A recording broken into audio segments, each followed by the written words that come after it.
আপনারা দেখছেন জ্বালাও হরি চলো হরি ইউটিউব চ্যানেল। এখন আমরা সুন্দরবনের বার্ষিক অনুষ্ঠান দেখছি হরিগুরু আশ্রমে, এবং সেই বার্ষিক অনুষ্ঠানকে উপলক্ষ করে এই দেখুন চার সাইডে একটি ছোটোখাটো মেলা তৈরি হয়েছে। তার কিছুটা ভিডিও ফুটেজ আমি দেখাচ্ছি যে কীভাবে চারদিকে এই মেলা অনুষ্ঠিত হচ্ছে, এবং তারপরে আমরা চলে যাব আমাদের সেই ঘুটিয়ারি শরীফ থেকে আগত যে দোকান এখানে এসছে ভক্ত কণ্ঠমালা, যাকে আমরা আইচার মালা বলে চিনি। সেই আইচার মালার যে দোকান, সেই দোকান এসছে, এবং তার সাথে সাথে আপনারা বিভিন্ন ঠাকুরের যে বইগুলো আছে আমাদের তারক গোসাইয়ের, আমাদের হরিচাঁদ ঠাকুরের, হরিচাঁদ ঠাকুরের, এবং লীলামিলিত বিভিন্ন যে পুস্তক আছে, এবং মনিচাঁদ ঠাকুরের বিভিন্ন যে পুস্তক আছে, সেই পুস্তকগুলো আপনারা এই দোকানে পাবেন। এবং এই দেখুন, এই হচ্ছে দই পাপড়, যে হচ্ছে লাস্ট সম্ভবত দোকান। এরপরে যা আছে ছোটোখাটো, এবং না আরেকটি দোকান আছে এই সাইডে। মানে অনেকগুলো দোকানই এখানে গড়ে উঠেছে, এখনও দোকান বসছে। এগুলো কিছুক্ষণ আগেই কমপ্লিট হয়েছে, এইগুলো ফিটিং করছিল। তো এখন আমরা চলে যাচ্ছি সোজাসুজি। এদিকে দল আছে, দল খানিকটা দূরে আছে, তাই আমি এই ভিডিওগুলো আপনাদের দেখাতে পারছি। আর এই দেখুন, এই সামনেই আমাদের সেই বাবার আশ্রম থেকে আগত যে দোকান, সেই দোকান।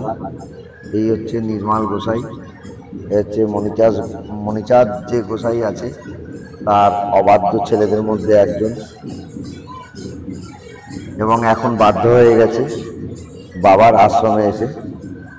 এই দেখুন, এখানে যে পুস্তক, মালা, আইচার মালা, সমস্ত কিছুই আপনারা দেখতে পাচ্ছেন এই দোকানে পাওয়া যাবে।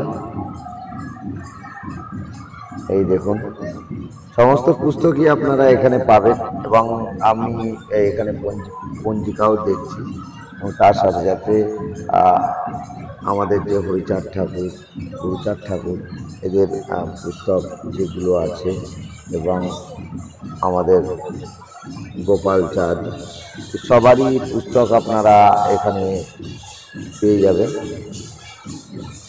তারপরে এই দাদা দেখুন, এখন এই আমাদের এই ভক্তরা এসছেন এই মালা কিনবেন, এবং তাতেই ব্যস্ত। এই দাদাও বাগুইহাটি থেকে এসছে, ভুটিয়ারি থেকে এসছে।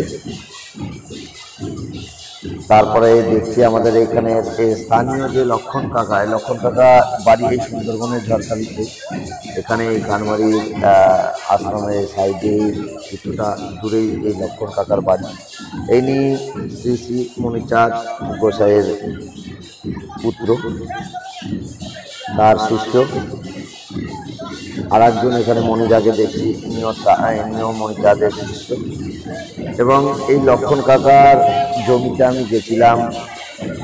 এখানকার লোকেরা খুবই কষ্ট করে এই নোনা জমিতে ফসল ফলায়, নোনা জমিকে মিষ্টি করে তারপরে ফসল ফলানো হয়, এবং খুবই কষ্ট করে এখানে এই ফসল ফলায়, এবং অক্লান্ত পরিশ্রম করে এই ঠাকুরের আশীর্বাদে এখানে চাষাবাদ করে এই সুন্দরবনের লোকেরা জীবিকা নির্বাহ করে। মৎস্য চাষ এবং ধান চাষ, এটাই এদের প্রধান জীবিকা। তো যতটা সম্ভব আমি এখানে দেখাচ্ছি। এরপরে আমরা আবার চলে যাব, একটি বিশেষ দল আসছে, সেই দলটি মোটামুটি কাছাকাছি চলে এসছে। আমরা চলে যাব সেই দলটির দিকে। যতটা সম্ভব আমি এখানে সেই ভিডিও ফুটেজ দেখাচ্ছি। এই দেখুন, এই ব্যাগের মধ্যে সব গামছা রাখা আছে। এবং এই লক্ষণ কাকার যে জমিতে আমি গেছিলাম সোনার ফসল আমি দেখে এসেছি, এবং তার যে অক্লান্ত পরিশ্রমের যে ফল আমি যতটা সম্ভব আপনাদের দেখাবার চেষ্টা করব। পরবর্তী ভিডিওতে আমরা দেখতে পাবো। জয় হরি বল।